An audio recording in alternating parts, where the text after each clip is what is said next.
Oi pessoal, me chamo Luiz Guedes, eu sou psicólogo aqui de Porto Alegre e idealizador da página Diário do Sentido, onde eu faço reflexões acerca da existência humana e sentido da vida partindo da cultura pop, principalmente animes, mangás. Também falo de seriado, filmes, livros, músicas, jogos, mas principalmente animes e mangás, que é uma coisa que eu entendo mais. Então, quando a gente pensa em cultura pop, em desenho animado, animes, mangás, essas coisas assim, a gente tem um pensamento social de que isso é coisa de criança, de que é raso, que é bobinho, mas quando a gente analisa isso, quando a gente analisa as diversas profundidades que a gente pode atingir, se torna uma ferramenta muito interessante.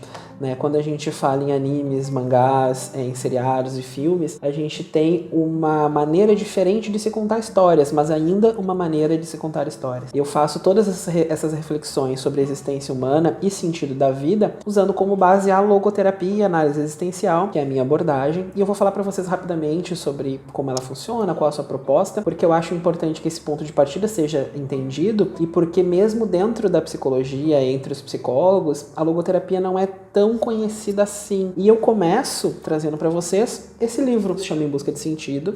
Ele é um best-seller no mundo inteiro, né? Feito pelo criador da logoterapia, o Viktor Emil Frankl. Vocês podem ver que o meu tá bem gasto já, cheio de coisinhas. Ele narra as experiências do Viktor Frankl, o criador da logoterapia, dentro de campos de concentração. Tá? Do prisioneiro comum nos campos de concentração, porque o Frankl ele foi prisioneiro, ele esteve em 4 campos de concentração durante a Segunda Guerra Mundial. Judeu, né, naquela época, ele já era médico, neurologista, ele já tinha uma prática dentro da psicologia, da psiquiatria na época, né? Ele diz que ele gostaria muito de retratar como o prisioneiro comum vivia dentro daquele campo. Não os grandes prisioneiros famosos, os grandes mártires, mas o prisioneiro comum. Então ele traz dentro desse livro as suas vivências, como ele interagia com os companheiros, com os guardas, com ele mesmo. Então ele é um livro muito tocante e ao mesmo tempo ele desperta muitas coisas, muitas novas visões de mundo, né, a partir dessas vivências do Frankl. É interessante que a gente entenda, né, que é uma coisa que deixava o Frankl meio brabo, que a logoterapia ela não surgiu nos campos de concentração. Tá? Às vezes as pessoas têm essa ideia um pouco errônea, muito errônea sobre isso.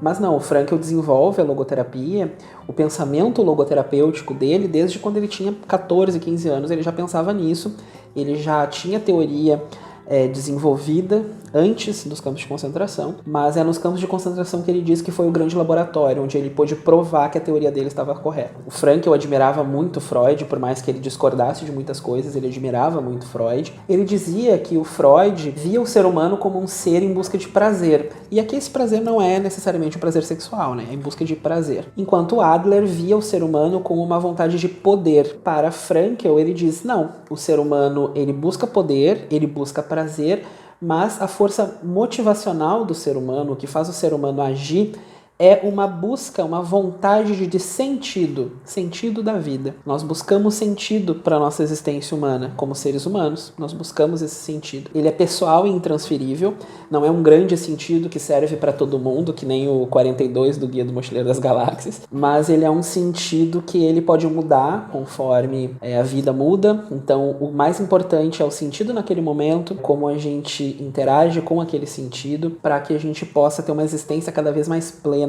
a partir do que nos é importante. Ok, Luiz, a gente falou sobre realizar sentido, sobre logoterapia, que eu nem sabia o que era isso, mas onde que entra a cultura pop nisso tudo? A cultura pop, no mundo de hoje, né, em 2020, até um tempo atrás já, ela molda muito da nossa capacidade de abstração e da nossa capacidade de vivenciar pontos da ficção. Isso é uma coisa muito interessante quando a gente pensa. As pessoas da minha idade, por exemplo, eu tô com 31 anos, as pessoas da minha idade um pouco mais velhos, um pouco mais novos, nós crescemos com muitos dos nossos valores formados por cultura pop, pela ficção. As pessoas da minha idade, por exemplo, cresceram com o Harry Potter. As pessoas, talvez um pouco numa geração anterior, mas também da minha, cresceram com Star Wars, Star Trek, Senhor dos Anéis, as Crônicas de Nárnia. Tudo isso foi ajudando com que nós formássemos uma opinião sobre o mundo, uma visão sobre o mundo e uma visão também sobre nós mesmos, uma identificação com aqueles personagens. As pessoas que já cresceram, por exemplo, mais por parte dos animes, que é o meu caso também, eu cresci com One Piece. Eu acompanho One Piece desde os meus 8 anos de idade. One Piece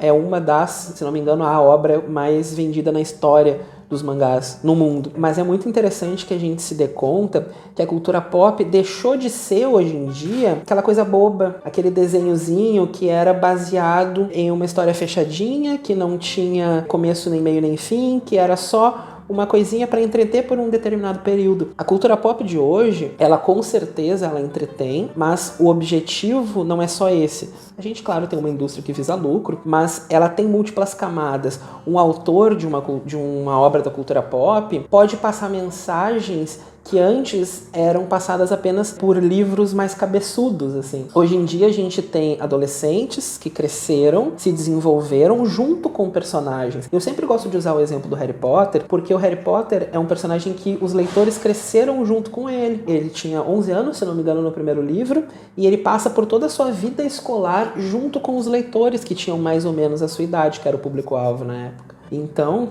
muito do que a gente vê hoje, de jovens adultos principalmente, tem muita influência da cultura pop. E isso é algo que a gente não pode ignorar quando a gente está falando no pensamento sobre a própria existência. Ora, se toda essa cultura pop influencia em como eu construo a mim mesmo, por que tudo isso não pode ser usado para refletir sobre mim mesmo? Sobre algo que foi constituído a partir também dessa cultura pop. Não só, claro, da cultura pop, de todas as nossas vivências familiares, profissionais, enfim, mas também da cultura pop.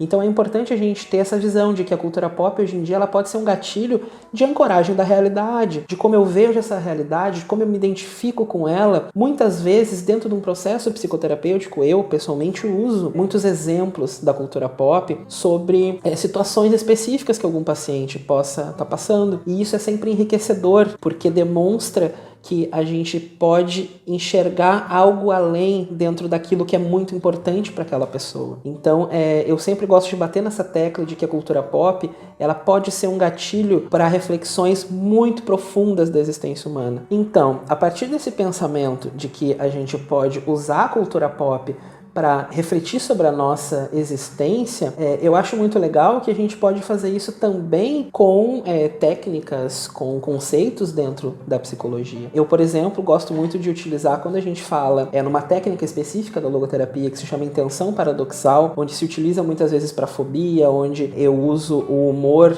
para afastar a questão do medo por serem emoções que não podem coexistir, eu faço muita ligação com o feitiço ridículos do Harry Potter, onde eu saio do estado de medo para um estado de riso a partir de uma ação, de um feitiço no caso, onde eu transformo o meu maior medo, que é o bicho-papão, que ele se transforma no meu maior medo, em uma situação ridícula, onde eu dou risada e a partir disso eu quebro com aquele comportamento fóbico. Isso é muito interessante. Mas quando a gente fala sobre a cultura pop no geral, eu acho muito legal, eu acho que é o ponto principal aqui, é que a gente pode usar, além de um gatilho de percepção da própria existência, a gente pode usar como um aprendizado para entender a nossa própria existência. Nós temos exemplos onde, em um primeiro momento, toda aquela obra, ela parece ser algo muito raso, mas aos poucos, quando a gente vai despertando questões existenciais nossas, isso tudo acaba se tornando mais profundo, e a partir do nosso aprendizado para fazer isso, para fazer todos esses questionamentos, para buscar esses questionamentos, enxergar a cultura pop como uma ferramenta de reflexão, abre meus horizontes para que eu possa fazer essas reflexões a partir de qualquer coisa. Então, esse aprendizado de como eu vou refletir sobre mim mesmo a partir de qualquer coisa faz com que a gente tenha um horizonte muito vasto para pensar nós mesmos. Tudo isso a partir de uma reflexão, de uma obra, às vezes, muitas vezes conhecida como infantil. Então, esse é o ponto. Essa é a grande questão. A partir desse olhar que eu tenho do externo, Eu vejo uma obra, essa obra é externa a mim, mas eu começo a gerar identificação com essa obra. Eu começo a pensar sobre como isso pode me impactar de alguma maneira. E a partir desse impacto que essa obra causa, eu penso em coisas minhas. Eu reflito sobre mim mesmo. E depois dessa reflexão de mim mesmo, eu me volto para o lado externo. Eu me volto para o meu lugar no mundo, muitas vezes fazendo uma comparação de realidades, como Harry Potter agiria, como Luffy agiria, como Frodo agiria. O que eu quero que seja um ponto mais entendível aqui é justamente isso. Essas realidades já são feitas, essas comparações de realidade já são feitas. Então, já que elas são feitas, por que a gente não aprofunda? Por que a gente não abraça? E isso fica o convite não só para o público no geral, mas para colegas psicólogas e psicólogos. Usar isso como uma ferramenta de reflexão. Tudo pode ser uma ferramenta para entender a nós mesmos, desde que exista uma disposição e uma pertinência para isso. Eu deixo para vocês então algumas dicas de obras que talvez não sejam tão conhecidas e que tenham profundo teor existencial por trás. A principal, que eu sempre falo e indico para todo mundo, é Tower of God. Eu gosto muito também de trazer One Piece, que é uma outra obra. Tower of God é coreana, é sul-coreana. One Piece é japonesa. Tower of God é mais gritante. One Piece às vezes parece meio infantil para quem olha de fora, os traços ou a história, mas fala sobre temas extremamente pertinentes da nossa sociedade contemporânea, dessa nossa sociedade do desempenho, do cansaço. Então, ficam essas duas dicas. E eu sempre indico também, aí já na literatura, a trilogia Fundação, do Isaac Asimov, que traz toda uma questão social gigantesca ao longo de 12, 13 mil anos de civilização humana e como é importante a gente transcender a nós mesmos, se voltando para fora para conseguir lidar com muitas crises existenciais. Agradeço para quem assistiu até aqui e caso vocês queiram conferir, podem ir lá no Instagram, no Diário do Sentido, e tô sempre aberto aí a sugestões e ao diálogo.